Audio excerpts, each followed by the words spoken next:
Hello and welcome to the Dames for Games Spring Showcase. I'm Pink Fairy Blossom, an award-winning content creator, media host, variety streamer, and community builder behind The Garden, a space rooted in kindness, creativity, and meaningful conversation.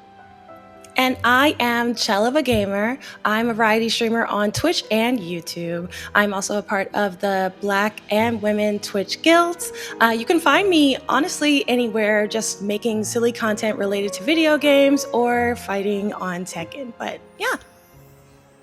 We're so excited to celebrate women and femme in games with you all today. Huge shout out to Women-Led Games and Wings, who have also partnered with D4G to bring these events together. Don't forget to check out the Women's Day Steam Sale event after the show. So your wish lists are going to be such a huge support, and it means the world to these devs that we'll be highlighting today. Speaking of, we have a developer with us now ready to show off her first title while Chell plays through the demo. Hi, Christine. Can you tell us a little bit about Letter Lost? Yes. Yeah, my name is Christine, and I'm one of the devs for Letter Lost. It's our first game as a studio. It's a totally normal post office game where nothing weird ever happens.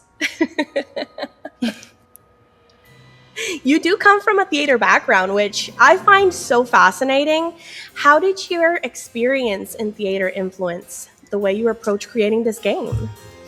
Yeah, I think I really look at games as art, theater as art. I mean, a lot of things we see around us are art that we may not immediately think of as such. And I'm really fascinated by the different ways that we can tell stories in innovative ways. So I own a theater company. I'm a professional theater company, and we like to do weird shows that feature women, and we just find it's a really cool way to get people's creativity going, and that sort of philosophy came really deep into this game too. That's amazing. You also, I did read you do also voice Liv in the game. Now, can you tell us more about Liv, who she is, what role she plays in the story, and what it was like bringing her to life through just voice acting? Yeah, Liv is the only voiced character in the game, and she is your benevolent boss who only wants the best for you at all times. You realize pretty quickly that not everything is as it seems when you get into the post office, that maybe Liv has some different goals in mind. As you can see, everything's normal in the post office on stream in our normal dungeon post office. That's where they all begin, right? But you really start to wonder, why is Liv there? Is Liv who she says she is? And so that kind of ambiguity was really fun to voice. I have a sound studio in my house, and so my husband, who's the composer, and I just go down and I'm just really mean into the mic, and it's really fun. And so we have a good time. I love that. Yeah. Amazing. I have one question though. I'm surprised that there's a whole dungeon here when the game is called Letter Lost. Can you tell me what maybe inspired you to add that type of twist, or do you maybe pull elements from other types of games? Like, I would love to know more. Oh yeah. Well, of course, every job you begin, you wake up, you're in a dungeon. So we really tried to bring real life into the game. And as you can see, you can't get into other people's cells. That would be really inappropriate. So, we had a lot of fun. We wanted to immediately be able to subvert expectations by bringing you right into a place you don't expect. The game has a lot of cozy elements, and we love that, but also we call it kind of a dark cozy game because there are horror elements to it as well. So by dropping you into this place you don't expect, I think it immediately gives you sort of that disconnect of, wait, maybe I shouldn't trust everything I see or hear in this space. Interesting. Okay. A lot of our inspirations, Firewatch, Inscription, Papers, Please, dystopic work sim, escape room. One of our devs is like a real life escape room designer, so he just that's what he does for his job. So that's amazing. That's awesome. Actually I know, it's like, wow, that's cool. So of course he builds all these puzzles and he's like, this is child's play. And we're like, I'm kind of confused. So we kind of have to find the middle ground of like, we don't all design escape rooms, so. Right. Dream job right there, honestly. Yeah, it's pretty cool. At least here, just in general, now that we're like looking at the gameplay for Letter Lost, like how would you describe the overall like narrative and the themes in general? Like the emotions were most important for you to explore. Like what were some areas that you could talk about within the game that you feel are important and did bring you some emotion? Yeah, I think the fun thing about the game is that it is very multi-genre. It can be kind of hard to put it into a single box. Narrative is really big in the game. There are a lot of different storylines. Actually, in the demo, you can play, I believe, 5 storylines. Wow. It really takes you exploring, talking to the people that you see, exploring the things in the post office. But you can get to some really weird places in the demo. Sometimes I watch people's streams and I'm like, that's available in the demo? Oh my God. Oh, wow. Yeah. So, awesome. So narrative is big. There's a lot of writing in the game. There's a lot of reading in the game. But it is also a work sim. So you have post office upgrades, you're sorting mail, there's a management aspect to it. And sometimes people play it solely as a management game, which is kind of fun. There's a lot of secrets to be found. And so there's, in that way of Outer Wilds or Animal Well, it's like, if you look, you're going to find cool stuff in the game. So there's a secret aspect. There's some other secret things I can't say yet until the full game is released. Yeah, of course. You know, in terms of the larger themes, though, like that's the gameplay style. In terms of the larger themes, you're immediately going to pick up on within the game a lot of mystery, a lot of ominous ambiance. Right. I'm definitely feeling that.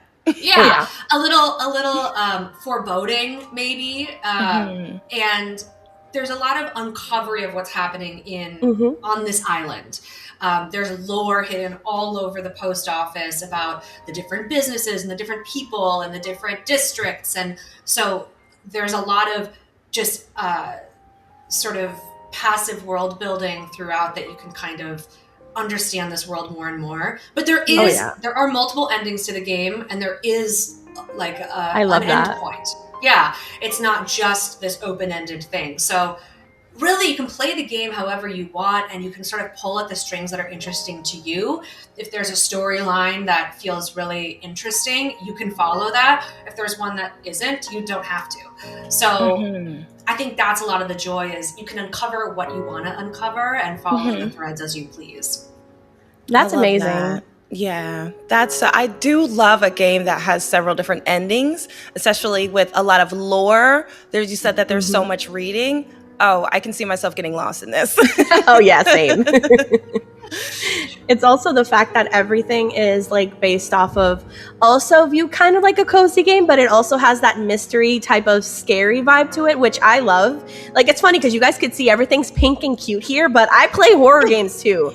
I love horror games, okay? And that's the funny thing. Everybody doesn't believe me on that, but I'm always playing crazy games on that. So I really, I could see myself getting connected to this game so quick. And at least for someone discovering, you know, this type of game for the first time, like, I could see myself seeing this, but for somebody that has never ever got into a genre that's like, that could be described like cozy, but it has a lot of mystery and it might be scary at sometimes as well. Like, how could you describe it to somebody that just discovered this game? Yeah, we went to a lot of conventions. We went to PAX, we went to DreamHack, so we got used to our pitch. We use the phrase dystopic work sim, escape room puzzle, and dark cozy. And that just is a lot of genres. But it's, again, it's sort of something... Actually, let me put it this way.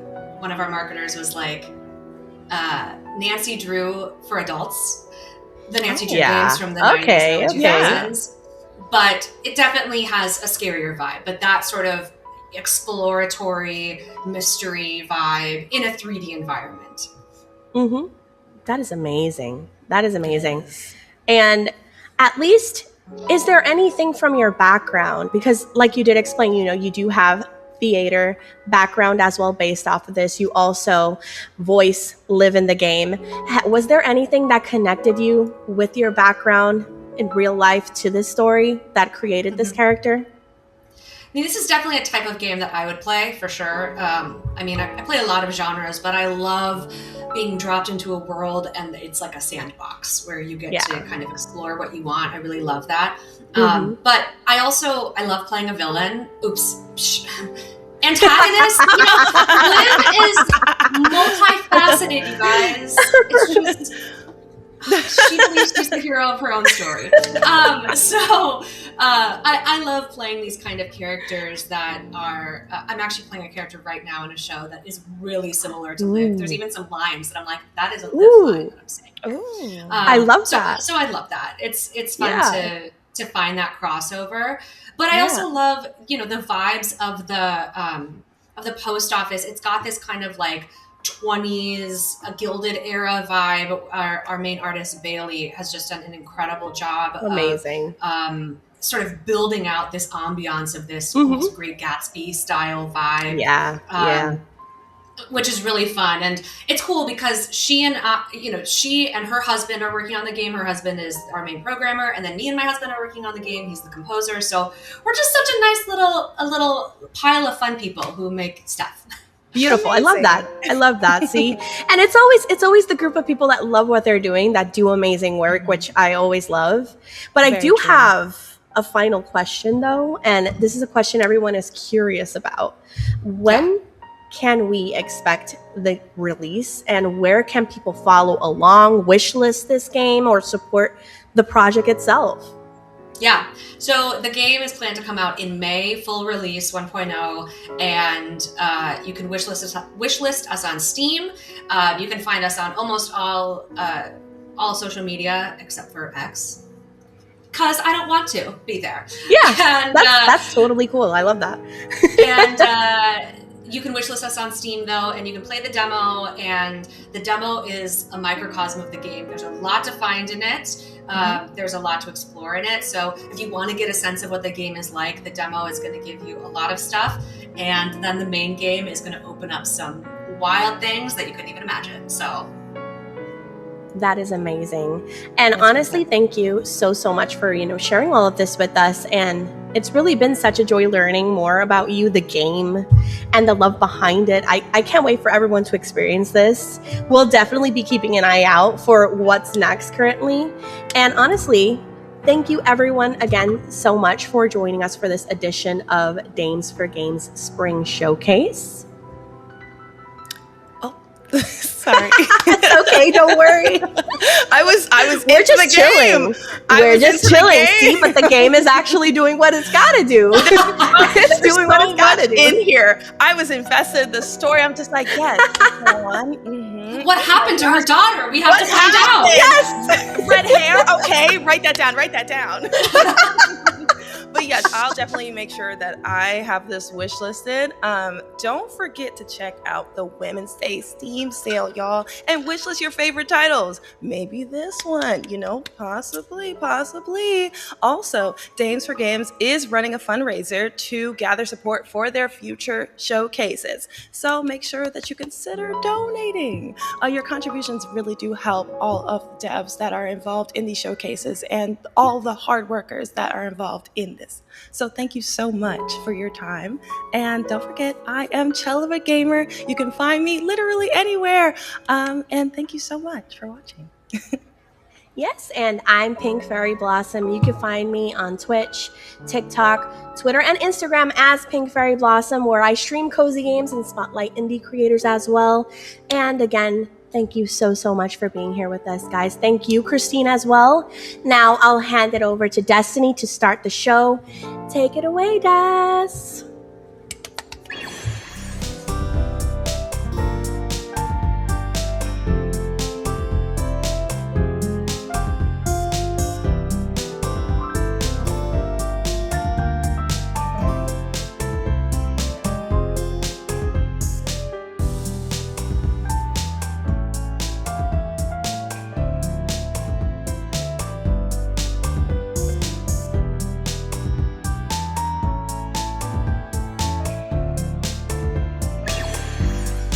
Hey everyone, thanks for showing up. Honestly, I love that everybody keeps coming up and supporting us and doing everything that they can to show us that women and femmes are very, very important in the game industry and in the community. So welcome back. It's March, it's Women's History Month, and we had to show up and show out. So this is our Dames for Games Spring Showcase.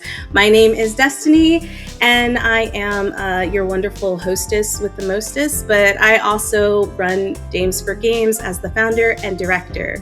And I'm also so lucky to have someone who keeps me on my toes about snacks and, to have my crush also on. So I'll let my crush introduce themselves first. I mean, that could be anyone at this point, Destiny.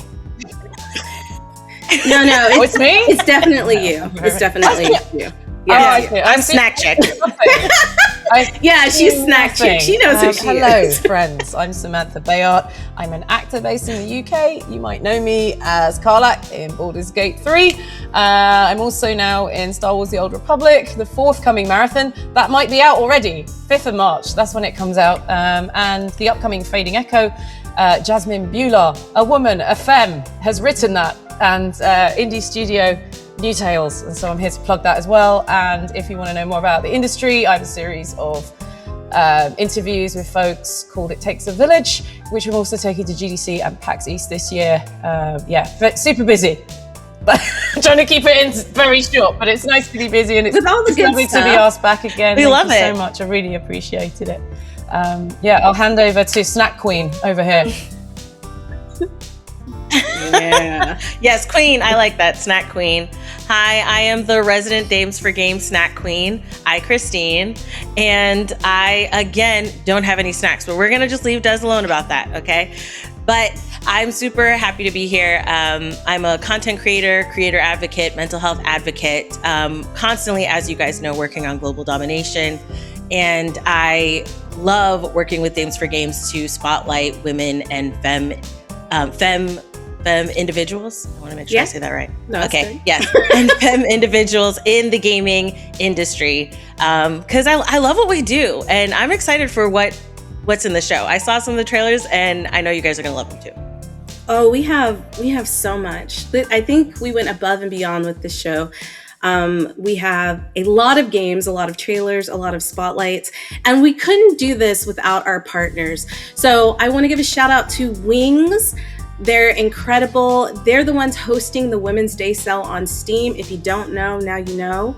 And also Women-Led Games, who helped put together the pre-show you saw earlier with Pink Fairy and Chell, and one of the developers behind Letters Lost, which I hope you check out that game. It's so cool. It's so spooky. And she just does a great job at voicing the character, which we also have some amazing people in here who voice a lot of really cool characters. And since this showcase is happening March 6th, then that is out and you can go check it out right now.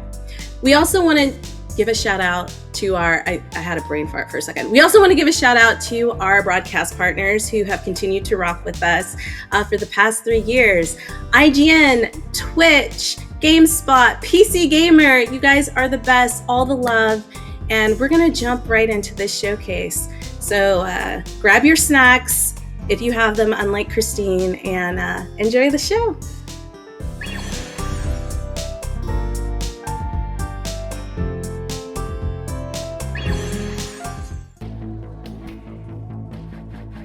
Hi, my name is Anka, and I'm a co-founder and games producer at Symmetry Break Studio in Hamburg. We're making Deep Fog Signals, an atmospheric horror puzzle game about ruthless isolation in a hostile environment, where you and your tiny remaining expedition crew have no idea if your last desperate effort is going to pay off. In Deep Fog Signals, you use limited bandwidth to coordinate your 4 unstable crewmates while the clock is ticking. You conduct esoteric research that could change the world, interpret strange signals from the deep, and make choices that dictate life or death. And if I'm honest, it's mostly death. My name is Franziska, and I'm a visual artist. I've studied illustration in Hamburg, and my favorite part about this line of work is the ability to make stories come to life. I've been working with Anke and the team on Deep Fox Signals. Currently, I'm helping with concept art and 2D assets. That is absolute garbage. Do that all over again. Thanks for the feedback. Our team is a bunch of those feelsy, artsy, story-loving people. We're likely all scarred for life by one thing or another.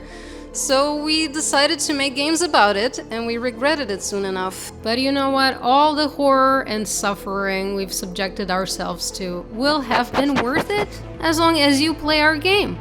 And also end up regretting it. Ooh, that's some nasty shit.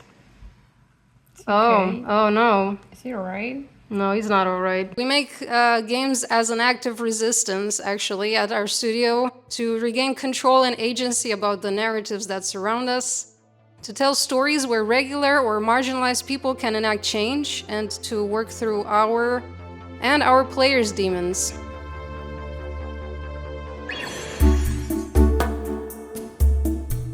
Hey, I'm Ray. I'm co-art director and narrative designer of Tethergeist, a whimsical, cozy, yet brutal precision platformer. In Tethergeist, you play as May, a young rebel who, despite the counsel of her village elders, has struck out on a dangerous pilgrimage to a sacred temple called the Fount of Souls. For hundreds of years, May's people have used their powers of astral projection to travel to the fount. But May is different. Her spirit travel is limited by a tether. So while her peers can travel effortlessly to the temple in one trip, May has to take the long and hard way.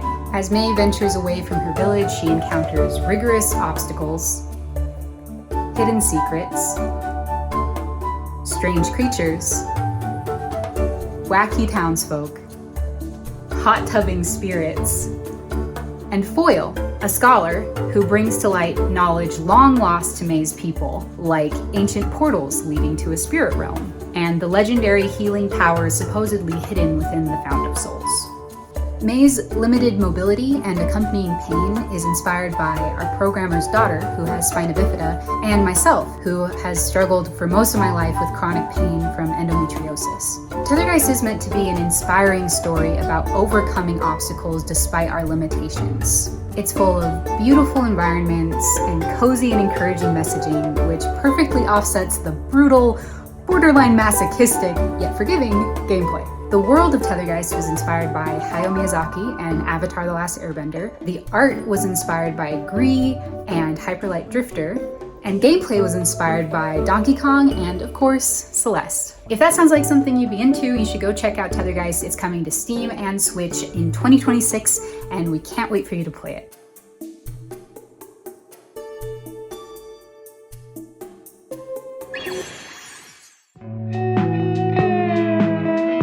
Hi, I'm Greta, or Ygret, and I'm an artist, a musician, a craniosacral therapist, and a game dev. I started mostly doing visual art and music, and then I started doing animation as kind of a way to combine them. And then for some reason, apparently that wasn't enough, so then I went towards game dev. I then teamed up with a more experienced programmer, Amos. We were able to combine our skills to make a small game that ended up being, kind of visually and sonically and spiritually, I think, sort of interesting. It's called Margot. It was about a girl who's feeling existential about her friend moving away. Since then, we've been working on a sequel for it, which is called Mitch, and it's about that friend who's moved away and is sort of like navigating, kind of like rerouting herself.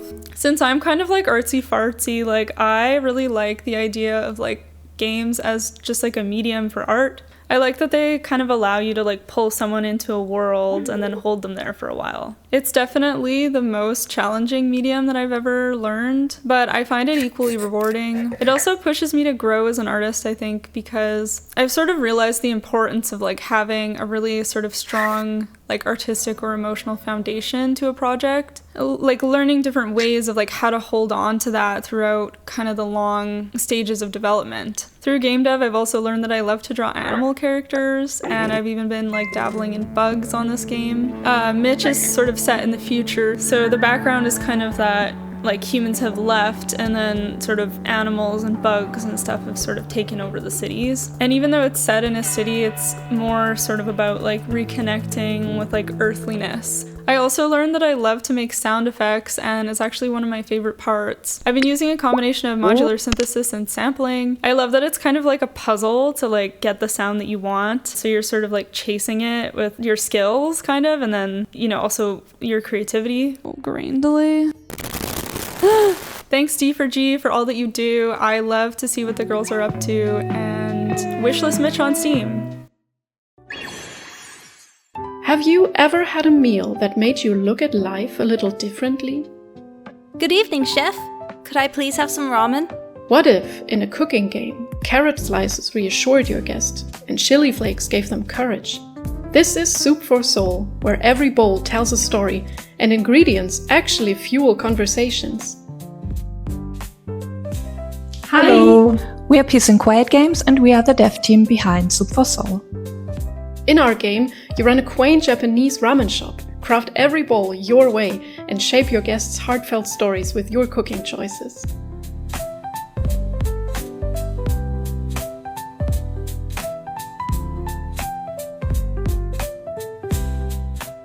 The initial idea for Soup for Soul was portraying a Japanese sushi chef, but over the time we figured that hot dishes might be a way better choice, so we ended up with hot ramen bowls, because we wanted to give the player a sense of warmth and coziness. Another very important aspect in our game is that we bring strong game mechanics and a strong narrative equally together.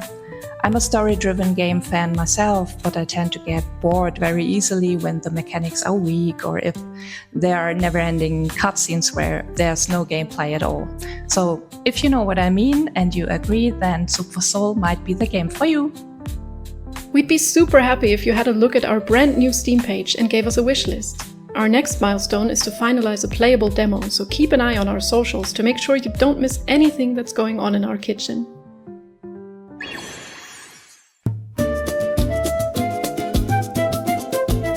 Hello, I'm Camila, one of the founders of Lusky, an indie game studio based in São Paulo, Brazil, and in our projects I mainly work as a game producer and business developer. We are at Games for Games this year to showcase our most recent launch, Capote. It's an online multiplayer game where up to 6 players play against each other in card games, inspired by classic Brazilian games we play with friends in bars here in Brazil. Hi, my name is Marina, and I'm the art director and concept artist responsible for the game Capote. At the beginning of the project, we did an extensive research to find what makes Brazil a unique country in its culture and what we have in common with the global south. And with that, our game was born. A warm sunset, cold beer, a fun card game with friends, an experience that feels like home. Olá, tudo bem? Eu me chamo Paula, eu sou responsável pelo marketing do Capote nas redes sociais da Lusky. Desde quando a gente começou a criar nossas redes sociais, o nosso principal objetivo era construir uma comunicação mais acessível, mais verdadeira e mais próxima ali com o nosso público. Nas redes sociais, o nosso tom mais leve, mais humorado, nos aproximou dos jogadores e dos devs que nos acompanham. Isso foi muito importante para a gente conseguir criar e construir uma comunidade. E a gente começou a falar não de empresa para pessoa, mas como dev para jogador. Essa relação tem fortalecido a nossa comunidade e também deixando a gente mais próximo do nosso público. Capote is currently in early access on Steam, so gather your friends and find out who's the card game master. Thank you Games for Games for the invite, and we can't wait to see other great games women have been creating.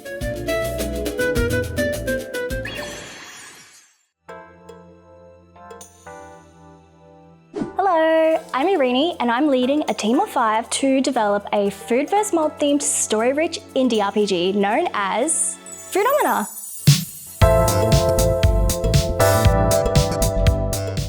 In Phenomena, you play as two personified food girls, Takoyaki and Tempura, in their cosmic battle against mold people. You explore a whimsical food-themed galaxy rich in flavor, adventure through cute towns, make food friends, and battle mold people in delightfully absurd, pun-fueled combat to save the universe from mold infection. But the mold people used to be food people, just like you. So maybe there's another way, and somehow, some way, food puns are involved. I'm the creative director and artist, and I've always had a vision of cultivating creatively empowering gaming experiences for gamers like myself. And Phenomena's concept started with just combining my favorite things at the time, which were personifying inanimate objects, food, and space.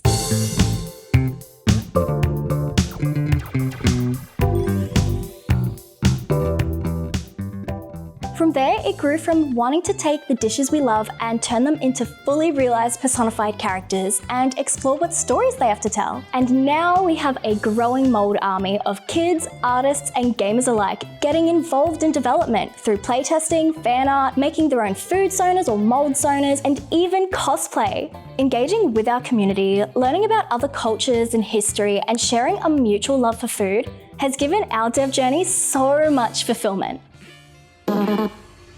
Hey guys, I'm Isabella and I do PR and sound design for Foodomina, where I voice a character that we're super excited for you to meet. There's a whole bunch of new characters, environments, and storylines that we can't wait for you to play. A lot of the new characters are actually foods that you guys requested and we designed. Stay tuned for our major demo update coming in Q2 of 2026.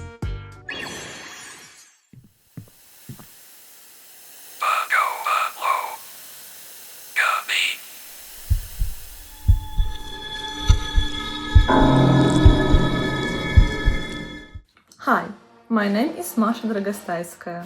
I'm the artist and art director of our small game Socket. Socket is a first-person psychological horror where you play as a social worker who obeys a law socket. According to your work contract, you are assigned to live in a house where you must uncover all the secrets of its residents and get to the bottom of a terrifying tragedy that happened many years ago. Lying, spying, digging through trash. These are the basic tasks of your workday. By the way, here is a small insider detail.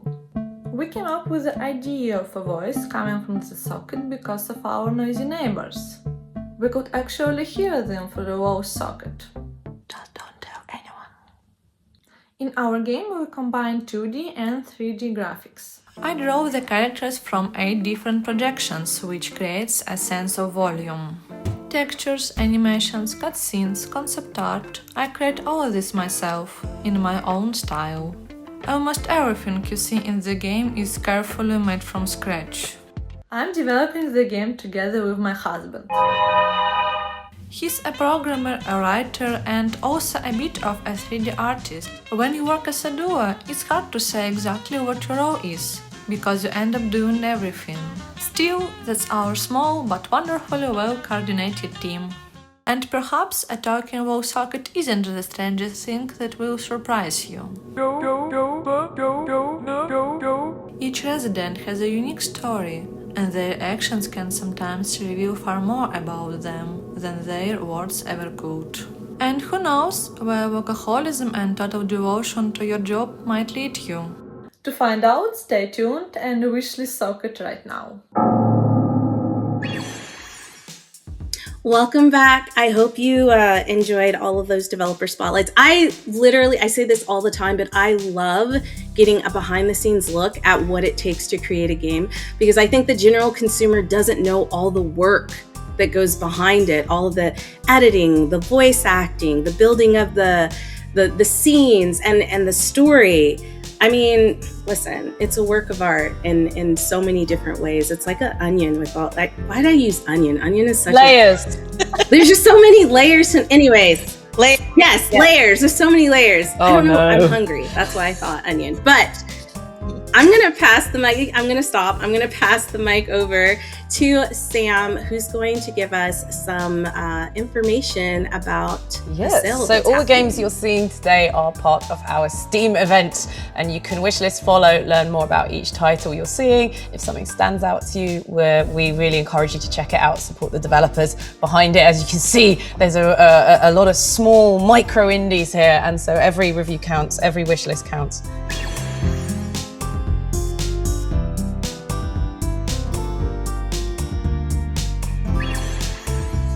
And now we're going to throw it to Snack Queen. Snack Queen. I love it. I think that should definitely be my moniker. Speaking of Snack Queen, and you speaking of Onion, one of the games I'm really, really excited about. Well, we have a few cooking games, so make sure you guys are watching because I love food games, and there's like a few food games in this showcase. So let me know which one's your favorite down below. Anyways, I want to shout out our content creators and our streamers that are co-streaming, that are charity streaming for us. Thank you so much. Dames for Games is very grateful for all of the time you take to help us with our vision and with our organization. And speaking of, we are currently doing a month-long fundraising event, and you can support Dames for Games and everything we do by donating or also showcasing the creators that are working with us on your socials. So thank you. You might find your new favorite creator on Twitch, just saying. I know I found a bunch that I now follow. But wrapping this up, because we have something very special coming up that we've not done before. We usually do interviews, but this time we're doing a roundtable, and we have some incredible individuals, some leaders of innovation that are going to sit down and have a very candid talk with us about the industry, their role in it, and what they'd like to see in the future. I was going to name them, but they're amazing, and I'm going to let them introduce themselves. So sit back, relax, and get ready for this conversation. You are not going to want to miss it.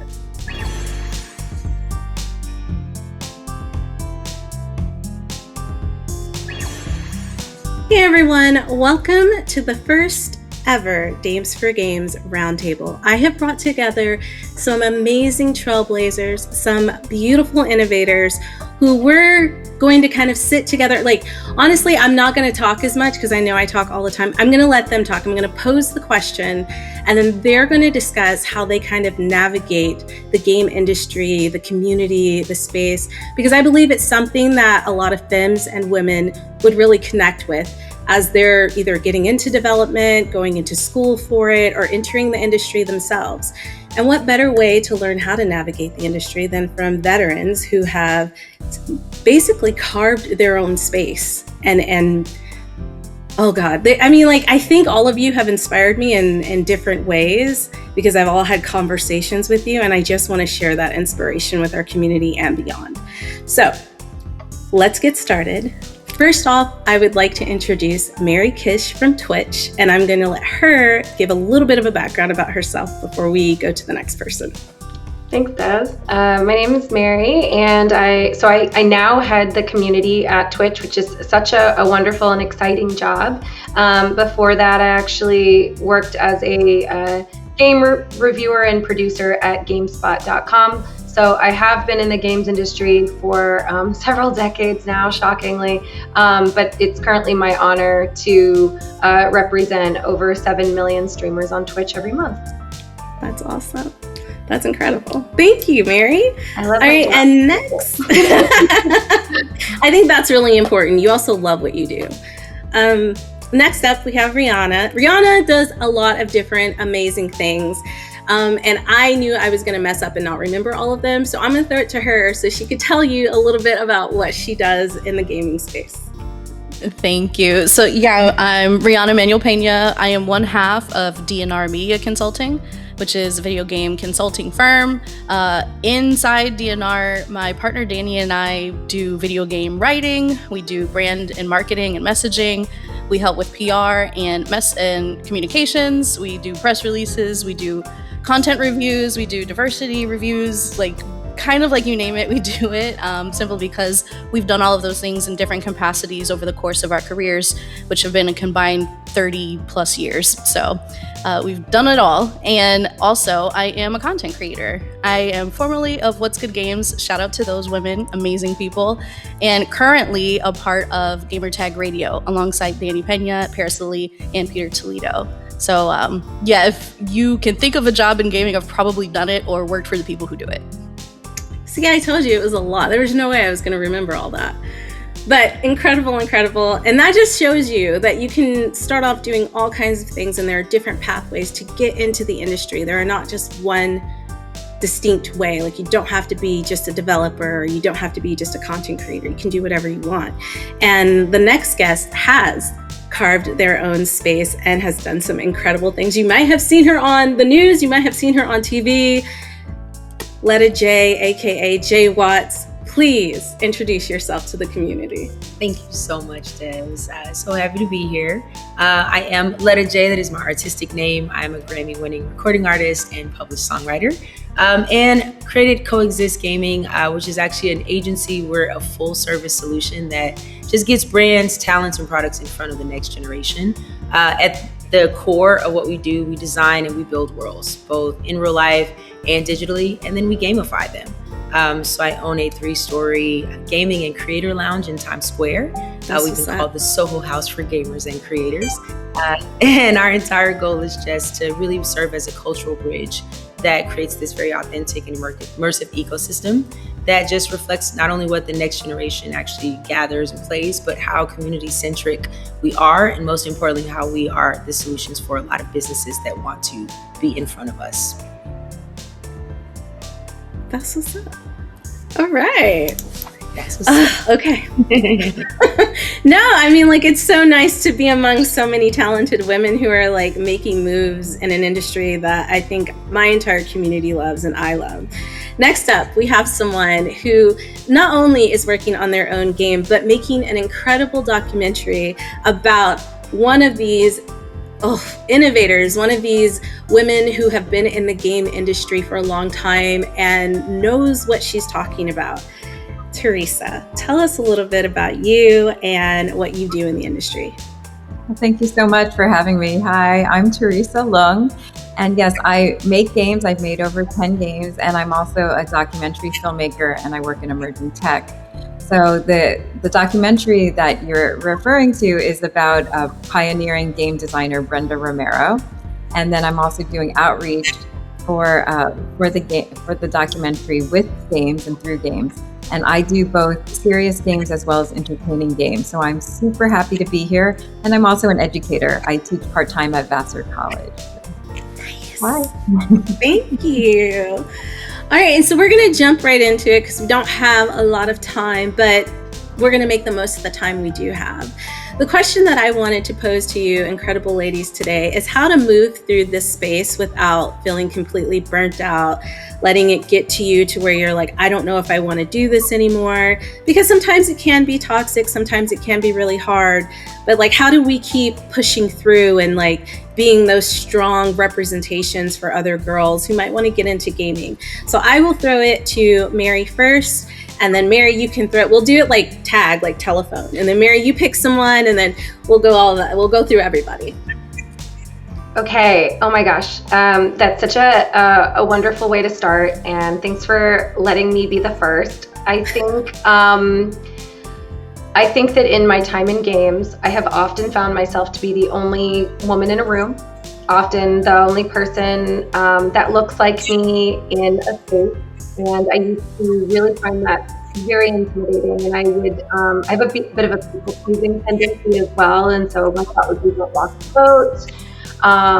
Be very quiet, try to be careful with how much space I took up. And it took me a long time to find my voice. Generally, I would say that it is important to get comfortable being uncomfortable. And in order to forge a path, that means that you will be putting yourself in tough spots regularly. And in my time, the times that I reflect and I'm the proudest of myself, I feel like I've grown a lot or I've accomplished something, it's actually the times I've been the most uncomfortable. So it doesn't always feel good in the moment. But my advice to people is to love discomfort and to get really adjusted to speaking up, even when it feels a little uncomfortable, and sometimes saying the thing that you don't think is popular, and taking up that space unapologetically and learning how to do that for yourself, and reminding you that you don't forge a path just for yourself, you forge a path for everyone behind you. And so every time I'm a little uncomfortable and I feel like I'm doing something for the first time and I might make a mistake or I might embarrass myself, I recognize that there's probably a lot of girls and women in this industry that would love the position that I have, or they would love to be the next person in my position, and it's my job to make it easier for them to get there. And so it's not always the friendliest answer, but my honest answer is that I've gotten really good at being like, ooh, this doesn't feel good, and then being like, well, here I go anyway. So yeah, that's really how I do it. I'd love to hear from Rihanna on this, because I think there's a lot of times where I've also found that you have been unapologetically taking up space, and I really respect that about you, and I think it's important to recognize that we kind of are all doing it in this group. Yeah, thanks, Mary. And it's very true. We've had conversations about this too, where, you know, you're not always going to have backup in the room. You know, something that I'm sure all of us have heard at some point in our careers, you know, we've got some time in, is, you know, look for the helpers, or, you know, find somebody who will back you up. And there's a lot of times when there isn't anyone there to back you up, and there aren't people who will repeat your ideas so everybody knows it was yours and not the person who tries to take credit for it. And, you know, there's a lot of times we're out here on our own, and you know, especially folks in like Teresa's position or in Jay's position, where like no one's done what you've done, right? Like you have to figure it out for yourself. And honestly, for me, and because I've been in so many corporate roles and in so many more traditional work environments where I'm kind of just on my own, I've built my own board of directors for my career, for my life. And, you know, I have a legal counsel that is my really good girlfriend. I have somebody who helps me with branding and fashion and like making sure I'm showing up the way I want to show up and people are perceiving me the way I want to be perceived. I got a girlfriend who helps me with spelling errors and checking all of my comms. Like, you really do need backup for these types of environments, because in a lot of ways you have to be bulletproof, and it's not fair and it's not right, but it is what helps. And if you have folks that you trust implicitly, people that really just have your best interests in mind, they don't have anything to gain from your success or your failure, they really just want to see you thrive, hold to them tight and let them in. Let them know what you have on your list of goals. Let them know what you're trying to reach for, you know, what you dream of, and ask for help from those people. And unfortunately, you got to be careful who you ask for help from in your own realm. A lot of times it's better to look outside, look at other industries, look at people who are at different stages in their career, look for family, look for young people who have absolutely nothing to worry about right then, you know, like they're just very unfiltered and very candid, and can give you some really great insight as to how you're coming off and what you're trying to do, and if it makes sense to other people. Just check yourself and check yourself against folks that would really have your back or have nothing to lose by telling you the truth, because there are folks who can try to guide you, but they maybe aren't guiding you in the direction you need. They're guiding you in a direction that they would take, and it's not really what you're trying to do. You don't want to walk in anyone else's footsteps. You want to walk your own path. So that would be my advice. No, that was really good. My takeaway from both of you, right, before we move on to the next person, is you definitely have to advocate for yourself. Nobody's going to advocate for you the way that you're going to advocate for yourself. And build your tribe. And make sure when you're building your tribe, you're very intentional about the people that you bring into your life, whether that's personal, whether that's romantic, whether that's through business, right? Because I mean, all aspects of your life bleed into each other. A lot of people like to say, keep work at work and keep personal. But I mean, like come on now. It's not that black and white. It's never been. But no, I love those two things that you guys said. And that's what I took away from it. And I wholeheartedly agree. Next up, Jay, please tell us how you navigate these spaces, because you've done a lot. gone on TV to talk about it. Like, you're constantly showing up. And I don't know if you've seen some of Jay's outfits, but girl is to the T. She shows up like presentable, beautiful. Like, I feel like when you walk into a room, people notice. And that's what I want you to talk about, like that confidence that you come with as you walk into these rooms. Yeah, and thank you so much, for saying that, honest, that acknowledgement, because I think a really big part of it is just kind of moving with intention. I say that we decide how we want to show up in rooms and positioning yourself mentally first to just know this is the goal. This is why I'm going here. This is why I'm doing that. And I think everything starts with your mentality. So really embodying and understanding there's a reason I'm doing this and there's a goal that I'm here to achieve. How do I want to show up in order to achieve that? And so for me, I'm very big on being your brand every day. And so when I walk into a room, I want my presentation to be indicative of words that I haven't even said yet. So for me, I show up with excellence being how I present myself. That means my outfit is intentional.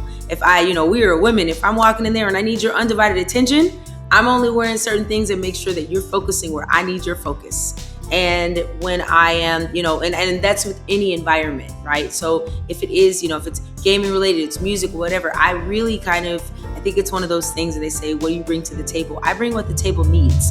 I understand my capability. I could build the table. I could buy the building that the table's in. But if there's already a table, then I don't need to bring a table. So I want to bring what the table needs. And so because I live that way, I think it helps strengthen an understanding of how you need to show up in order to navigate in the world. I do think as women, we have a specific responsibility of thinking about some elements that maybe other people don't have to think about, And so I do believe our charge is a bit different. We have to be mindful of the message that we're going to send before we show up. We have to be really intentional. And part of what helps me remain confident, to be very honest, is knowing that my creator is actually what I want them to see. I think that for me, God, my faith, my spiritual base is why I navigate the world with an understanding of it's actually not about me. Everything I'm doing is bigger than me. Impact is bigger than me. That I love being a vessel when I'm being used for a purpose. My purpose is to achieve that goal, and that goal can live far beyond me. So I just need to do my job. I need to do what I'm here to do. And I get really focused about and like hyper focused about whatever that mission is. And I go for it full-fledged. And there's no time to doubt. Like, get rid of that. There are a lot of, I have friends that suffer from imposter syndrome. I'm like, you are not an imposter. You belong here. Don't forget it. I'll remind you as many times as you need to. So when you say your tribe, it is really important that your tribe is also empowering you, filling you up, right? Because every time, if you're a vessel, you're being poured out of constantly.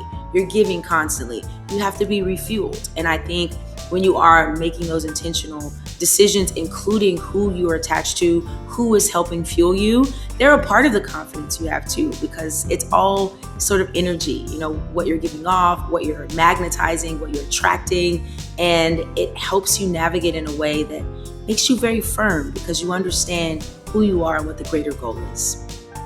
No, that's really good. That was great. That was great. And then I'm going to give my thoughts, but first I'm going to throw it over to Teresa. And it's the same question. How do you deal with burnout? And then the reason why I asked Letta very specifically is because I've seen her walk into rooms and just own the space. So I really wanted her to talk on that. But how do you deal with it? Because I feel like not only do you teach, but you're getting into film. I don't know how male-dominated film may be. Like, you're doing a lot of things. And I just want to know how you move through these spaces. Yeah, it's a great question, and it's been quite a process over time, right?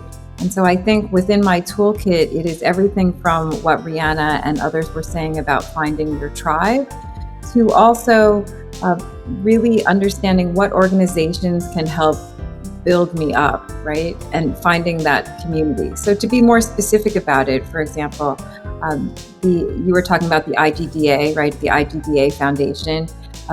your foundation, your organization, the Game Devs of Color, right? I'm in New York, so there's also Gumbo. There are different organizations where there are people within, right? And it seems obvious, but when you take the time to connect, right? I've seen Jay before at events, right? We support each other. It's wonderful to see the other women in this panel. But in addition, it doesn't have to be just women, right? In terms of people who can support you. So it's very important to figure out who those folks are, right? So for example, I'll give a shout out to Gordon Bellamy. You may know Gordon, right? Gordon's fantastic. Gordon's intersectional. He lifts people up. And so I've been very fortunate that I actually went to a science camp with him years ago, and we reconnected over the years, and we help to support each other, right? So it's somebody who's been in the industry, who can give it to me to tell me like it is, right? If I have to step up for something, if I'm being too shy, because sometimes I can still be shy, right? And other times it's like, no, I've done this, right? I've been in the room, like I can handle this. It is still challenging, but I believe it takes practice, right? It takes practice and it takes conviction. And so it's from leadership training. I've been involved with that to also. So my to-do list for this year is I have to meditate more, right? So it's that self-care and that idea of how do you do less at times? How do you say no to certain things so that I can focus on my mental health, right? Or my spiritual and physical well-being. No, that's what's up.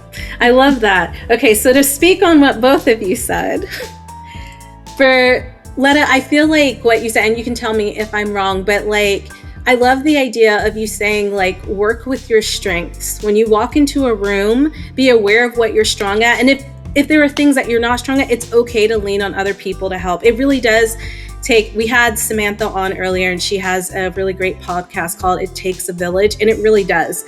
It takes a village sometimes to build these incredible things. And Teresa, I love what you said about allyship.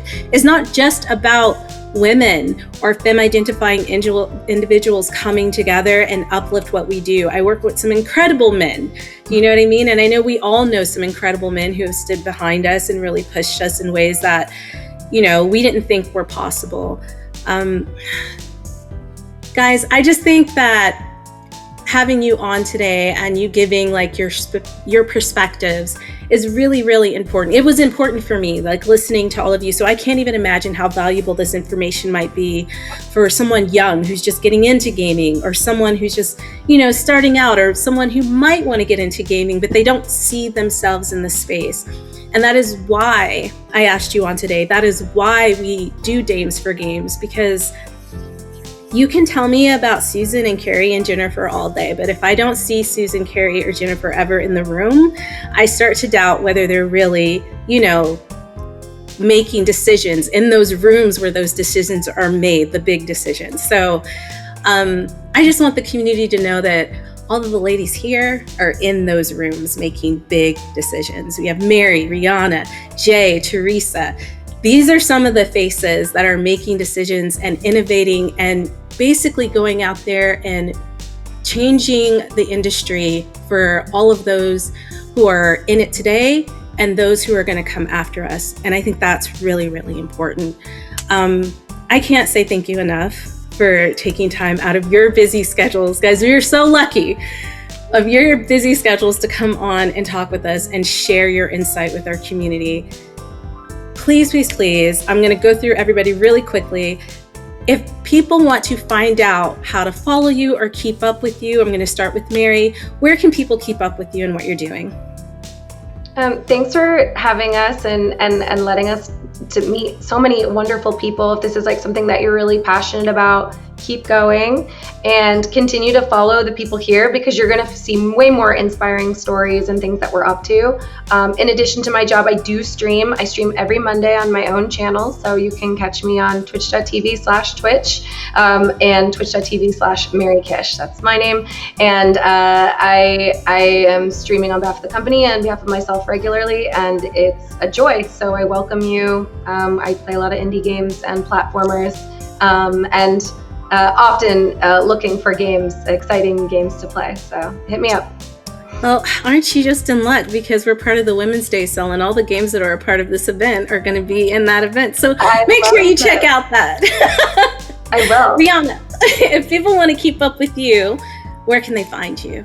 Oh goodness, I lurk in a lot of places. I guess the easiest way to keep up with my latest is on our podcast at the Danny and Rihanna Show, and that's on YouTube and all podcast services. Right now, we're talking quite a bit about our move to Dominican Republic and how that's going to affect our jobs, how that affects us as independent business owners, and how that affects us as gamers. Because international gaming, lots of handheld hours on flights are in our future. So that's probably the best way to keep up with me. And I will actually be on Twitch very, very soon for a couple of different things around Black History Month. So Mary will be seeing my face in a lot of the community comments, and hopefully y'all can join those too. Awesome.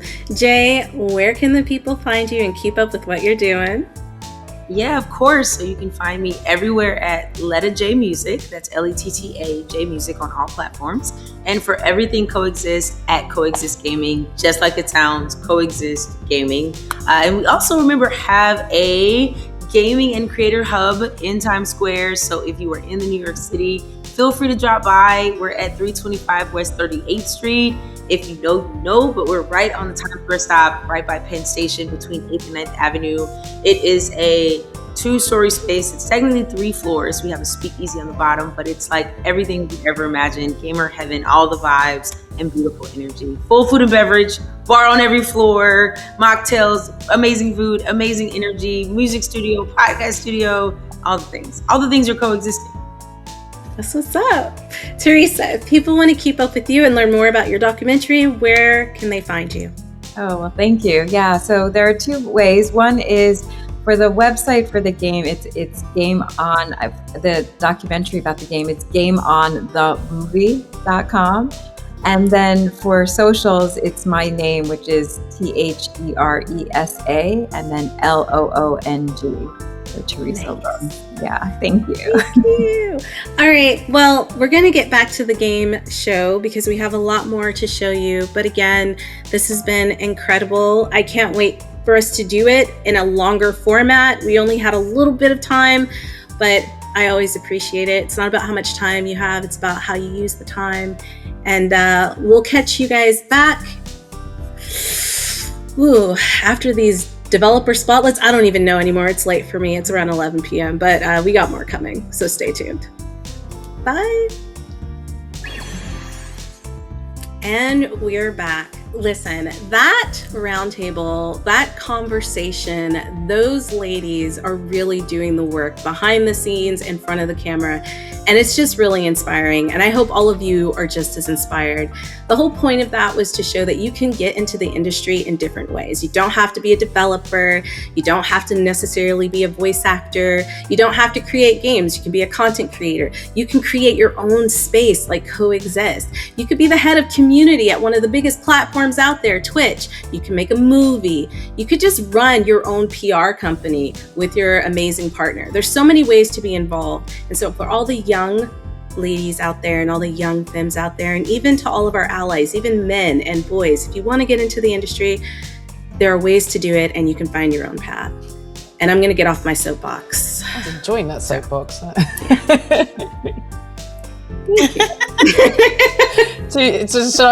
Hunger pangs again. I just wanted to shout out the 2 games about food in that first segment. We got Peace and Quiet, which is a beautiful cooking simulator with an art style that makes me yearn to return to Japan.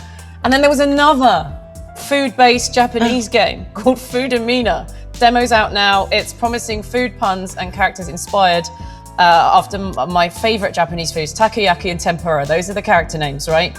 Keep them away from mold. Yeah. It's got a charming art style, retro pixel music. It's gorgeous. I'll be playing that. I really needed to eat something today, clearly. But just wanted to shout those 2 out. No, Socket was amazing.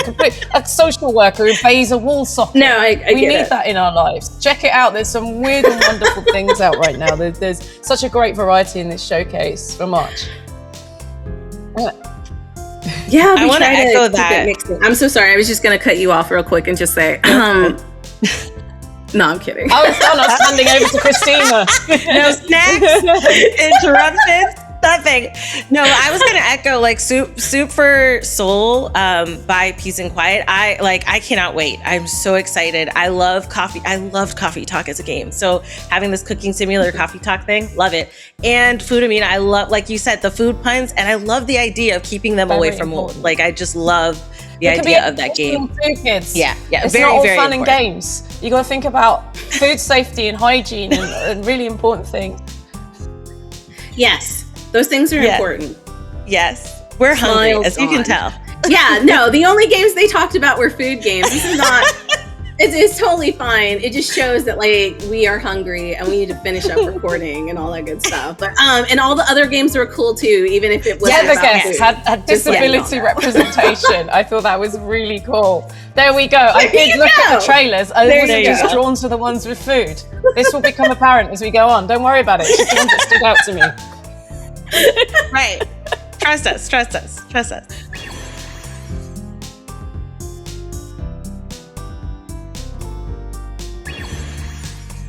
Hey everyone, Kimmy Arcanis here, and I'm excited to be hosting another Dames for Games showcase. Are we ready to dive into an incredible lineup of female and fun-led games, creators, and studios? Because I definitely am.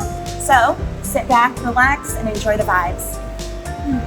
Oh, and don't forget the sunscreen, because this lineup is going to be hot. Nailed it.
Imagine a world on the brink of freedom from colonial oppression.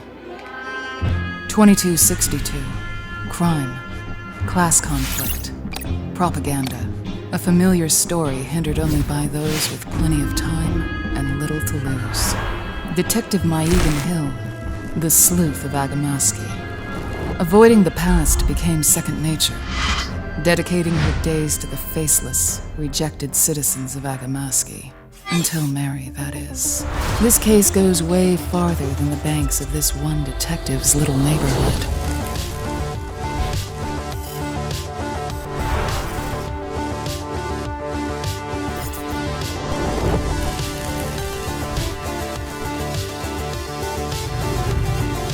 Life is all missing kids and cheating spouses, until a dame from the upper district barges in and changes your life.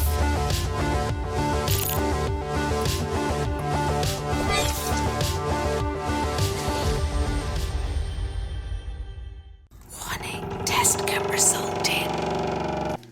Dizziness. Disorientation. Soul possession.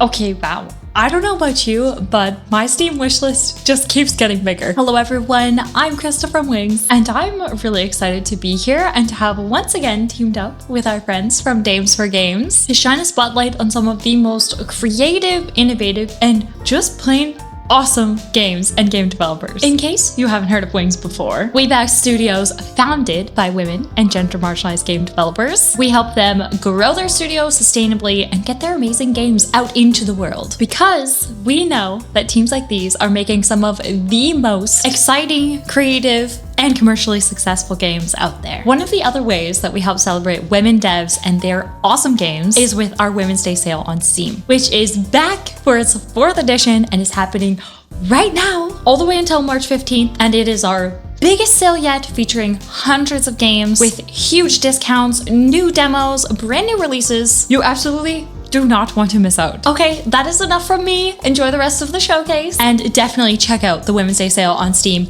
afterwards.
Hey, it's great you're here. I'm Zina from the Right Wars Games, and I've been working on Irene for our new game. A game? Am I a joke to you? Seriously though, I'm kind of trapped in here, and I'm so grateful you're adding color to my life. Yapping about all kind of stuff. Making life choices with me. Chatting and playing games here. Handling real life tasks for me or for yourself. Or going offline and discovering things out there. This is life, and I'm happy to live it with you by my side. While it lasts.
Open your very own thrift shop in thrifty business.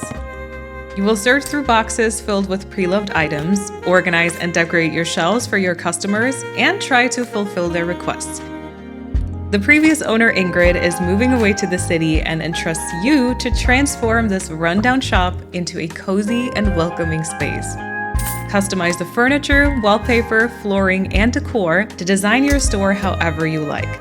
And as business grows, you might even want to expand into the other rooms. With more space, you will even be able to host events to create a hub for the local community.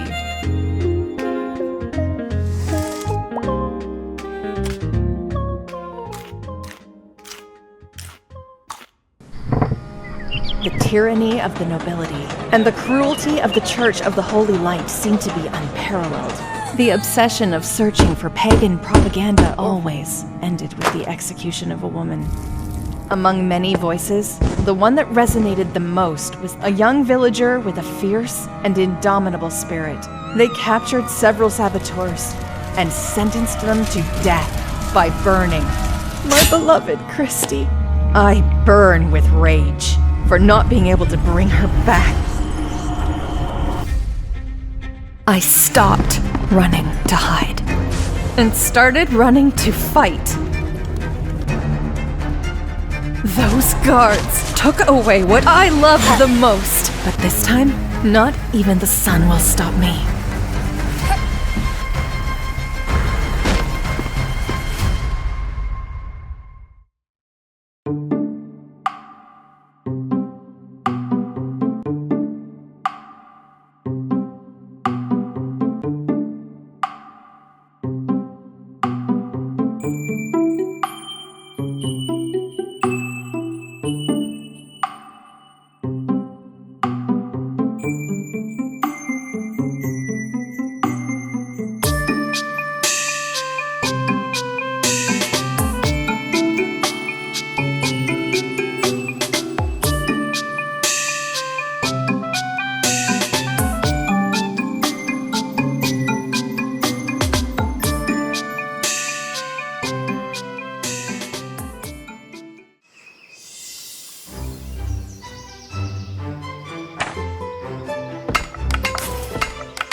Hello everybody, my name is Julia and I'm also known as your favorite neighborhood night owl who loves to play indie games on Twitch.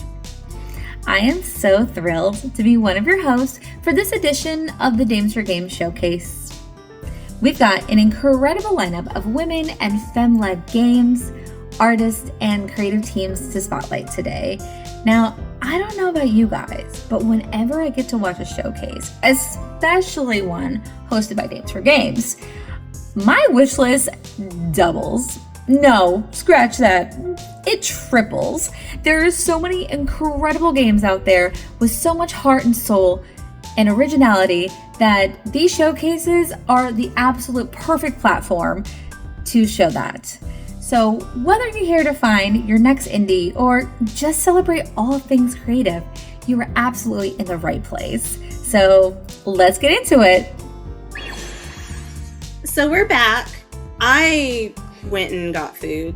You didn't get me. I'm lying. They know I haven't. I've been sitting here Even all the time. Where's mine? That is exactly. See, this is the problem. Everybody expects me to bring all the food. You know what? I'm just going to be quiet and let you guys talk about your favorite picks out of what we just saw. Well, Whoever wants to go first. Yeah, I'll go in Kitty Haven. Oh my gosh, it's so cute. It's so kawaii, and you can make a little haven for the little meow meows. I wrote that down because I was like, that is, you laughed yes, it's a little technical meow term, meows. Destiny. They're so It's a cute. technical term. Thank you.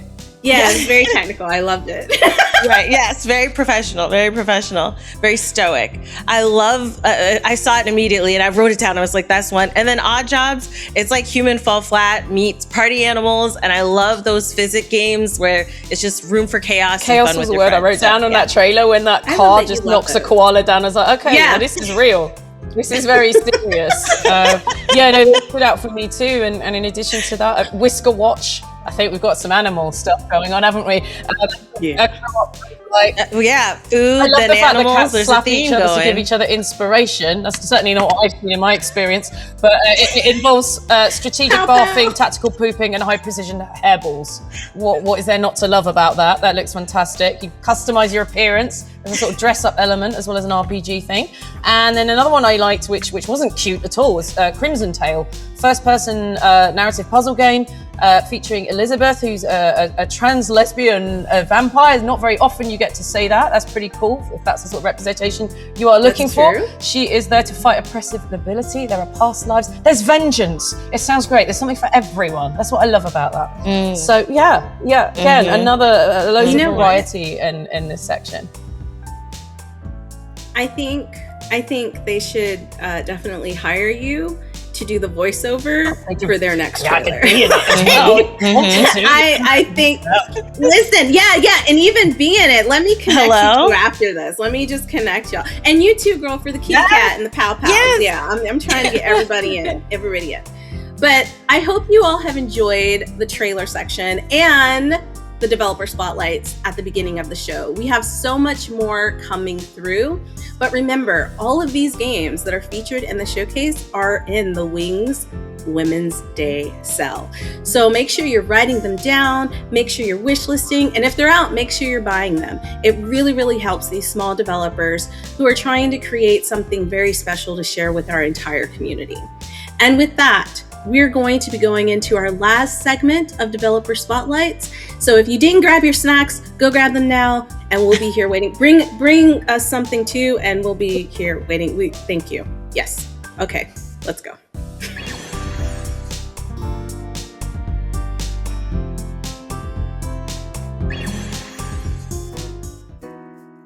Hello, we are Kitten Cup Studio, and we are the team behind Cappy Castaway. We're a small team based in Toronto, making cozy games with heart and kindness. My name is B. Zelda, and I'm the community manager for Kitten Cup Studio. Hi, I'm Saffron Aurora. I'm the creative director and the CEO at Kitten Cup Studio. Hi, I'm Ashley Kamenska. I'm the programmer at Kitten Cup Studio. I wanted Cappy Castaway to feel like, I guess, all the best parts of my childhood.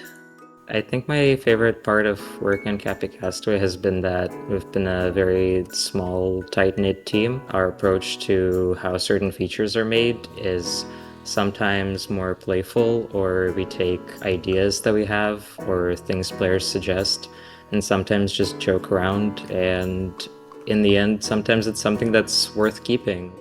I love the naps. When Corby and Cappy are sleeping all curled up, it is my favorite. I'm a firm believer in having design intention and sort of what we're building. And we have so many Toronto details. The signs that's inspired by Honest Ed's, the Franz Diner pickle sign, the Elma Combo sign. I think in terms of real world places influencing the world of Cappy Castaway, it has to be High Park. That's where all of our characters come from, where a big part of the story comes from. And also the Toronto Islands, which also very much inspired pretty much the entire shape of the island. Thank you for supporting women-led games and for being a part of this journey with us. If Cappy Castaway sounds like your kind of cozy, playful adventure, make sure to wishlist on Steam and play the demo today. We can't wait to welcome you into the world of Cappy Castaway.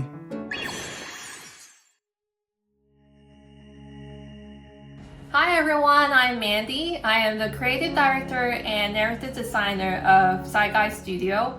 We are currently creating a game that's called Name of the Whale, which is I'm going to introduce you. Name of the Whale is a hand-drawn daylight horror narrative adventure that gamifies peer pressure and explores collective trauma. You play as a numbered cult member and Hope, where everyone wears the same smiley helmet, rules are absolute, and pain is framed as salvation. By day, you act as like the model cult member, participate in morally challenging rituals that slowly test your value. But by night, you become a hacker, exploring forbidden floors and also uncovering buried documents. But be careful, the benevolent fathers always watches you. At the core of the game is the conduct system. You think it might be like a guidance, but it's actually like a monitoring device. This system branches the narrative, it alters character behavior, and it also triggers interrogations or some unknown punishments. What makes this game horror is from the pure judgment. You're haunted by something that everyone decides not to talk about. Along the way, you're guided by Elaine. She's warm, she's playful, and she's strangely comforting until one day she disappeared. And her absence forced you to face your tragic past. Will you conform in exchange for happiness, or will you face your guilt to escape? So if you're a person like a psychological horror fan who love like anime-inspired art, some kind of like a mixture of mouthwashing and thousand receipts, I believe this game is for you. Thank you so much for watching. Our free demo is out now on Steam, so don't forget to try it out and wishlist on Steam. Thank you. Bye bye.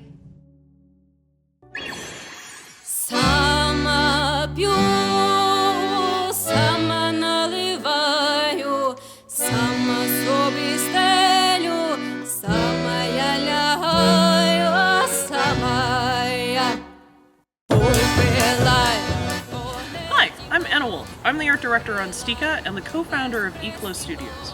Hi, I'm Larissa Lowe-Hrabowicz, and I'm the co-founder of Eclo and narrative director on Stika. It's been amazing working with all the devs that have come onto this project.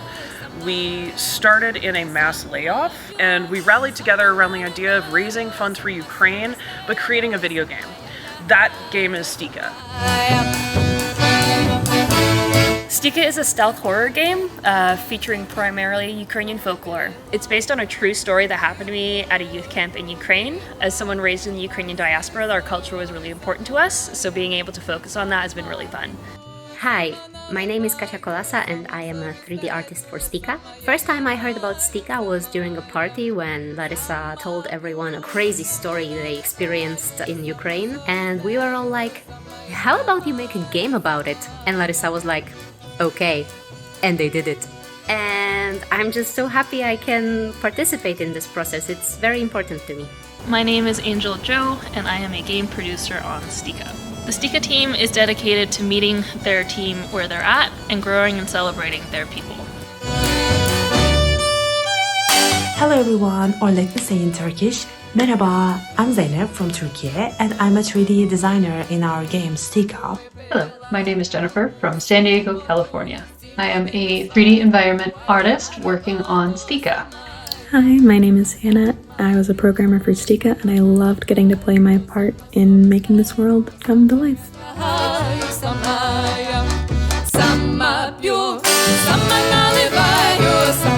I hope you guys like our game. Bye!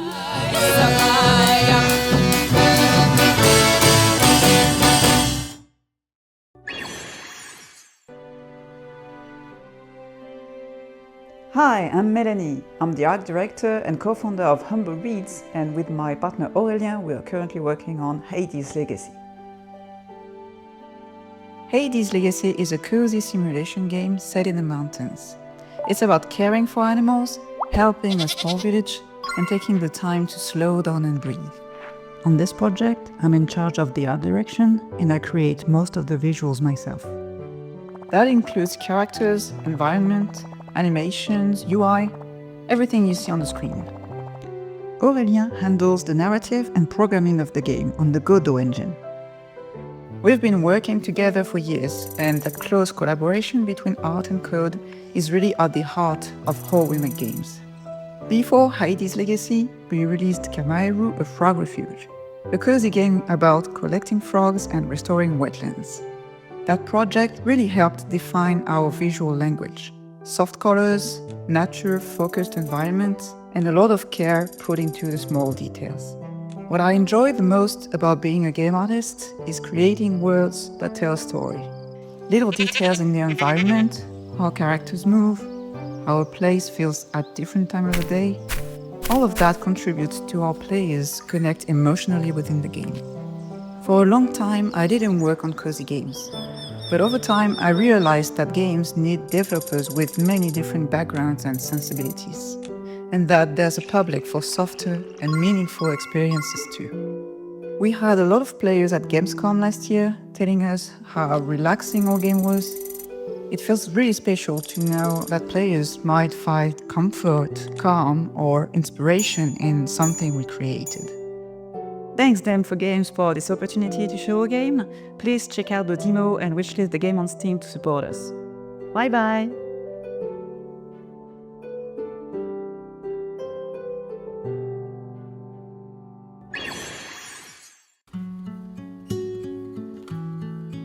I grew up in a small town where nothing ever happens, at least until you start doing something yourself, creating a meaning, not waiting to be invited. There is no point in looking for something interesting. What saves you in a place like that is being interested. Ila lives in a small town. When they are turned into a vampire, they befriend people they might have never chosen otherwise. They learn to be part of this imperfect web of human connections, because none of us survives this life alone. A big part of the game that is deeply important to our team is queerness. When I was growing up, I desperately searched for people like me, and I found them. For a while I didn't feel we have to hide. Word was getting used to us. We were all over the media and the culture and public life. Today's loss of my country have pushed the queer community back into hiding. For that reason, I can't show my face in the video. Neither can some other members of our team. But even if that future didn't survive in real life, we can still make it happen in our game. We are not making a game about a perfect or safe world. It's still as full of grief as it's full of love, just like real life. But queerness isn't something unusual there. Our main character is non-binary. Other characters are openly queer, and no one is making a big deal out of it. Sucks to be in the sticks is our way of exploring that future that was taken away. What if we could exist as ourselves? What if we could find each other and learn to navigate the darkness together? Hi, I'm Dan Che from Black Tangerine. Today, I'd like to tell you a bit about my team, Black Tangerine, and also about the game we are making, Killa. We are all college students when we first got together. We just thought before graduation drug us into adulthood, let's make something we actually love. We figured if we packed a game full of everything we love, our taste and ovations, then surely people like us would absolutely love it. You know, the kind of thing, deep tangled relationship between characters, tragic and painful past, and those intense visuals that scream all that emotion out loud. We are totally obsessed with that stuff. We are Black Tangerine, a game dev team made of 4 female university students from Korea. Planning, art, sound, and programming, all women. Black Tangerine basically means otaku. It represents everyone who secretly hide their intense tastes deep in their hearts. Our goal is simple: to make games for all hidden Black Tangerines out there in the world. Killa is a mystery story adventure game about Barala's journey to find and take revenge on La, the one who killed her master. Following the master's dying wish, kill the La.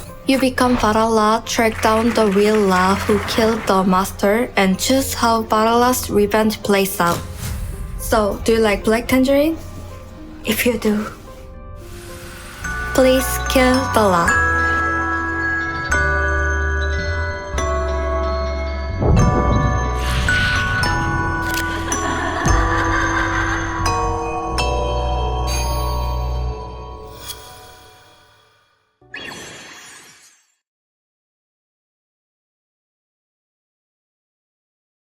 Hi, I'm Melody, the CEO of Merge Conflict. And I'm Karina, the art director. And we're making Pelikeeper, a tower defense and base building comfort strategy game.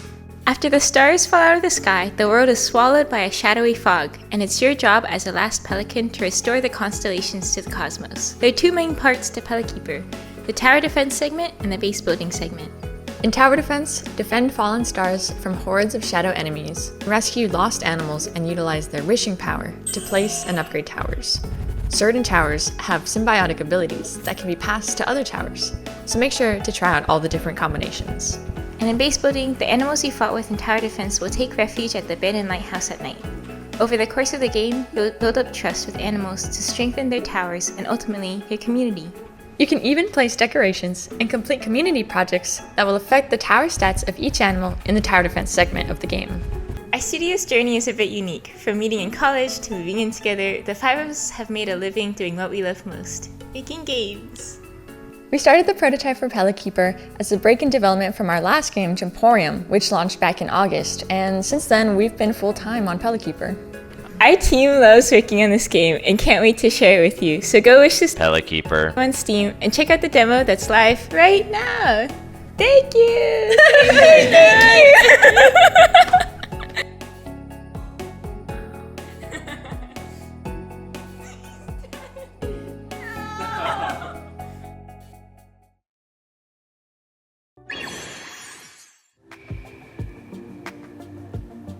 Hi, my name is Becca Saltzman. I'm the CEO and co-founder of Finji. We are actually working on a new project called Usual June. Usual June is a story about a young woman in a fictional Midwest town called Fen Harbor who can talk to ghosts. And as she discovers that she can talk to ghosts, a whole adventure sort of unfolds in front of her. Finji is based in the Midwest, and we love the stories, the urban legends, the weird histories that sort of imbue all of our towns. We wanted to tell stories about people we know, the sort of communities that we're in. We want to tell stories about those places, and that's where Usual June came from. And we hope our players will have an incredible time in all the action sequences and the combat that is, just scattered throughout the game, but also get to know June and her best friend, both alive and dead. Thanks, Becca. My name is Bea, or Beatriz, and I am an environment concept artist on the Usual June team. I'm also doing some environment 3D modeling work, but mostly I'm a concept artist. There is a lot of very exciting art style stuff that we're doing on the game, a lot of fun effects. I think the game looks really pretty and it's a very unique blend of different aesthetics. And I've always been someone that loves doing very painterly, very artistic, very weird art. So it's been really, really fun to be able to do that. So I hope that people will play it and enjoy how weird it is. I'm Audrey Schutte. and I am the creature concept artist on Usual June. I was an animal nut from the get-go. So, like, once you're obsessed with an animal's creature design is the next inevitable step. I think if I've done my job right, people are going to be a little disturbed and then immediately want a closer look. My hope is that, like, my work will elevate the rest of the team's work as well. It's genuinely a project that is made with love. So I think that's showing in the game. And we're back. Do you guys like that? The jazz Those hands? are jazz hands. I do. Those are your mysterious hands. Jazz hands. Oh, you're right. You're right. I think I was getting it confused with, I don't know what show it was, but they were going back in time and they did this thing, like, instead of having a special effect. About? Okay. Going back in time. It's inventive, creative. Yeah, but speaking of going back in time, what did you guys think about I the thought it show was pretty overall? good. There's a lot. My wish list is very full. Yeah. But there's a lot of demos out as well. You can play the demos. Most of the time, you can leave a review. That's another way to support our wonderful developers. Because they get good reviews, that will get pushed out on the algorithm, recommended to a wider fan base. Yes. It's like she's put out a game or something. You know what I mean? It's like she knows what she's talking about. Like just fluffing. It's like. But no, I thought it was, look, we take a lot of care when it comes to like selecting the games and the developers, and we always try to make sure like there's a variety. I know we talked about Kitty Pow Pows and we talked about food, but like there were so many different games. Like for example, WTF, which I can't like say. Why food WTF was a game that I don't know any other thing it could stand for. There What you are go. talking about this? No. But you got like Hello Kitty on your I don't site, know what so I was that on the thinking wish of. list. Straight away, they had me. They knew exactly their audience. Yeah. But that was a good one. Pink Noise, which I feel like I'm really vibing with the color theme of Pink Noise, my whole color theme. This is not to say none of the other games are great. Those are the only ones I can think of off the top of my head right now. Listen, doing this on an empty stomach is so hard, and we had so many we've learned games. lessons for next time, haven't We had we? so many. Sure you have food Tantalizing. Yeah. I mean, I could read off the list right here, but then I'm going to give a shout out to the Name of the Will because it's about cults, and I'm obsessed about cults in the way that people are obsessed about true crime. So I really like that. I thought it was really cool. Oh, okay. I mean, like, I think that's good. Sleep. It's good sleeping stuff. And then we've got like Killer. I thought for Killer, the Korean studio. The art style is so beautiful on that. It's like a cut. What's it? What did you call it? Like a paper cutout artwork. 3D mystery. Beautiful. Revenge. Who doesn't love revenge? Who doesn't love a little bit of revenge? I'm noticing a theme: revenge, vengeance. Cult. Food. At least we stepped away from food and cats. Okay, now we're on to something new. Now we're on to vengeance. What happens if you don't get food or cats? Revenge. Yeah, exactly. I love our showcases because I do honestly feel like there is something for everyone, whether the type of game, the genre, the niche, everything. Like, I know I was shouting out the cute and cozy games because that's where my heart is, but there are some fun, like, horror games. Like you said, Pink Noise, which is like a visual novel, like psychological horror thing. Also, Cappy Castaway, the minute the capybara like chirped, I was like, that is what I need. I need a capybara. That's one of my favorite animals. They're so cute and adorable. So yeah, I love our showcase. I think there's something for everybody. And I love how you tried to get away from talking about cute stuff and you just went back to cute stuff. You're like, no, but there's like hysteria and like horror. Yeah. There is a lot of cute stuff. I mean, listen, cute can be like dark too. And we do have some announcements coming up later about some very cool stuff. Also on the docket, which is a really cool announcement, we are now our own nonprofit. That means we are not under anyone else. Dames for Games is standalone. And that's a really big step for us because, it takes a lot to build. It takes a village to build. And we've had a village helping us build. And you love the way I did that. Yeah, I know. It takes a village. But yeah, we're our own nonprofit. No, you do your bit, and then I'll do my bit. Okay. Go on. And but that's why it's so important that we do these fundraisers. We only host them around several times a year, and the lovely Christine, who has not said what she actually does with our foundation, I guess foundation is good. Anyways, what she helps do is I can't talk what she helps do. What she does, what she helps to do is lead all of our content creators. So if you're watching this and you're wondering how to get involved, hit up Christine. Bring her some snacks. Show her some cute, cuddly pictures, and we'll bring you in. But also a really quick shout out again to everyone who has collaborated with us on this showcase. Wings, thank you so much. As we've said multiple times, all of the games in this showcase are part of an amazing Steam event, and that's thanks to Wings. Also giving a huge shout out to Women Led Games for helping us put together our pre-show. It's the first time we've ever done a pre-show, so we really hope you enjoyed it. And to all of our broadcast partners, because y'all are bae, like for real. Twitch, IGN, GameSpot, PC Gamer, we cannot thank you enough for rocking with us, especially right now through these turbulent times. Having your support means so much. And y'all, it's Women History Month. So I hope you're out there celebrating women. I hope you're out there learning about incredible women. And I hope you continue to support us because we have amazing things coming up. I'm going to throw it to Sam so you guys can follow her and see what she's up to. And then we're going to throw it to Christine so you can follow her and see what she's up to. So Sam, people want to know what you're doing, where you're going. So I am Samantha Bayard over the social medias. Instagram is where I announce a lot of stuff, some really cool things coming up. We talked about Marathon, which will be out by the time this is out. Fading Echo is coming up, which has a wonderful female writer, Jasmine Beulah, who's also in it.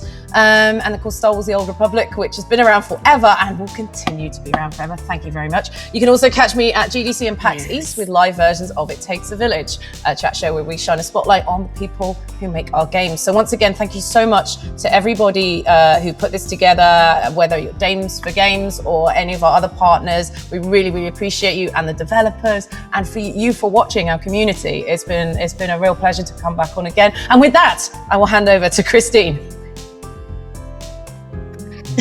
Well, thank you. I will take it. Now, I can be found at AY Christine, and my mom was Jamaican, so it's E-N-E, not I-N-E. It's E-N-E, okay? It's on the screen. It's not going to be hard. Click it, follow me. That's where you can follow me on Twitch, TikTok, YouTube, everywhere. You can also check out when I stream to raise money and funds for Dames for Games, which we will be continuing our month-long fundraiser. So please check out Dames for Games, and that way you can support all of the creators. Shout out to our creators. Shout out to you guys. You guys really help to move us forward as well. And I truly appreciate everything that you do. And for our creator program team, who's got to deal with me adding everybody in the Discord group. So thank you. That's what's up. So again, thanks so much. Thanks to the D4T team. Thank you to the community. I feel like everybody has been thanked at this point. And if somebody hasn't been thanked at this point, yes. Thank you so much. Thank you so much. Also, thank you to Mary. You can't see her, and I do this every time. She's behind the scenes. She's helping record things. She's our producer. Yeah.